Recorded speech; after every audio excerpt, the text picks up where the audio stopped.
Hey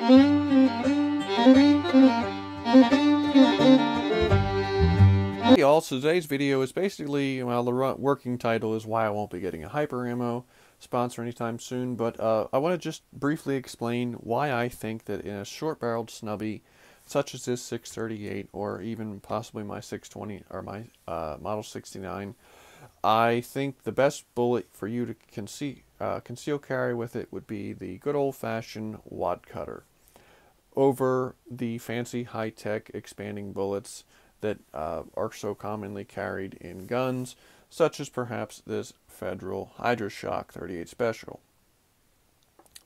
In short, I'm going to give a very brief description of what a wadcutter is, just for those that don't know. Don't worry, it's going to be very short for those that do know what it is. Wadcutters are these. There are two main types. There's a third type, and I'll touch on that. Two main types. Full wadcutter, right? Full wadcutter is basically just a cylinder. If you were to pull this out, it looks like a little barrel, right? And it's just a little cylinder and completely flat-faced bullet. Then you've got your semi-wadcutter, generally a heavier bullet, has a little bit more of a nose, still retains the flat face, and there's the third type, and what I consider to be the most effective for concealed carry, I don't actually have any on the table here at the moment, is a semi-wadcutter hollow point. Now what a semi-wadcutter hollow point is basically just like this, but it's got a hollow core in the center to aid in possible expansion. So why would you want to carry something like that, which a wadcutter is basically, the reason they're called wadcutters is they're meant for target shooting, and the design of them is to cut clean holes through paper and make a nice target, make an easily scoreable target. But why would you want to carry that over something like this, an expanding, good old-fashioned hollow point bullet that we all know and love? The short, quick answer is velocity. If you've done any research online, you'll notice that through a short barrel revolver such as this, you don't get a lot of velocity. Even with plus P ammunition, which this is rated for, in chronograph testing, the most you might see is 7, 8, maybe 900 feet per second with the super hot stuff. And that doesn't really leave a lot of wiggle room, if any wiggle room in some cases, for expansion. There are, again, many tests online. Many people have done videos testing 38 special loads and plus P loads in these little snub nose, which are very common for carry. This is my 638 that I've carried many hours on, many days, many years, and am a fan of it. And they just don't perform well. The short barrels do not offer enough time in the barrel, so to say, for expansion, for pressure to build up to expansion thresholds. So what happens is, when you have one of these and you fire it and there's a target and it's not going fast enough to expand, it basically behaves like one of these. This is standard full metal jacket, right? And they just behave like one of them, and you're basically that bullet is going to push through the target as efficiently as possible and leave as little wake as possible, and keep penetrating. And then you run the risk of an over-penetration situation, because your bullet didn't expand and the expansion did not slow it down. It didn't dump its energy. It just kept going. And I want to show, for instance, the difference in hole between a full metal jacket or a non-expanded hollow point and a wadcutter. So here I have a couple targets. Now keep in mind, I had targets laying around, so I have to work with what I had. But you'll see here's 44 mag with a standard, I think this was 240 grain, just a soft point, whatever, but like basically a non-expanding bullet. And you'll notice here's one of the good holes. Now a lot of these are all together, it's hard to see, but you can kind of see how like the hole's actually fairly small for the bullet.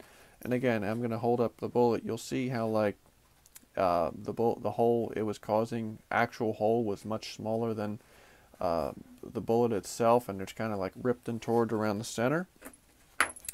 Reason that is because that bullet was pushing, just merely pushing through the target as efficiently as possible, and wasn't really doing any damage to the paper. Now, when we compare that to a wad cutter, here's what happens. Now again, same gun, same day, same everything. Only difference was I was firing these. You know, this is a semi-wad cutter that I have loaded up. And you'll notice the hole it left was the exact diameter of the bullet. Much bigger hole compared to before. Now, what happens is the wad cutter basically acts like a hole punch, and it does not require expansion to do its damage. And it will act like a hole punch through just about anything it goes through, including you know, a meat target, so to say. So that's basically why I think that, especially if you're carrying standard pressure 38 special in a snubbie, wad cutter is going to be your best bet, because I would much rather have a bullet that is going to at least cause the hole the diameter of the bullet without worrying about whether or not it's expanding. Now, if you want to go one step further, I feel the absolute best bet for one of these is the semi-wad cutter hollow point. Now, you have to be kind of careful with selecting a semi-wad cutter hollow point, because, and again, I've seen different videos, different tests on this stuff. Some of them do not perform the same as others. For instance, two that I've seen perform quite well, and Paul Harrell did videos testing these, I would highly recommend you watch them, is the Buffalo Bore Plus P and then standard pressure 38 special semi-wad cutter hollow point. Both performed really well. Both had fairly high velocities to be expected with Buffalo Bore, and both expanded quite well. Reason being, they use a fairly soft lead. Then I saw someone test the Federal, which basically I think the Federal was kind of marketed as like the old FBI load, and again a semi-wad cutter 158 grain hollow point, and you got absolutely no expansion. Reason being, and I think the velocities were about the same, but reason being, and I'm only speculating, but I'm guessing they weren't using soft lead. If you use a harder lead, it's going to be harder for the bullet to expand.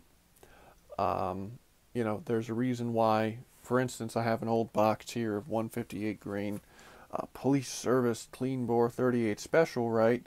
And these were generally made with fairly soft lead for hopes of expansion. Yes, I used that as an opportunity to show off an old box of ammo I have.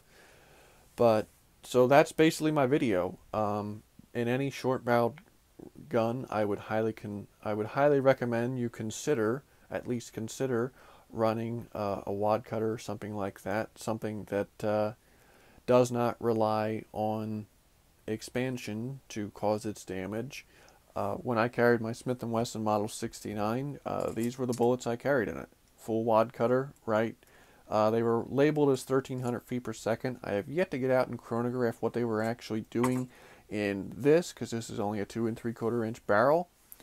But I highly doubt they were doing 1,300 feet per second. I'm assuming they tested that out of a 8-inch barrel. And you'd be surprised how much velocity loss you have going from like a 6 or an 8-inch barrel down to under a 3-inch barrel. But that's my video. If you have any questions, feel free to ask them, and have a good day.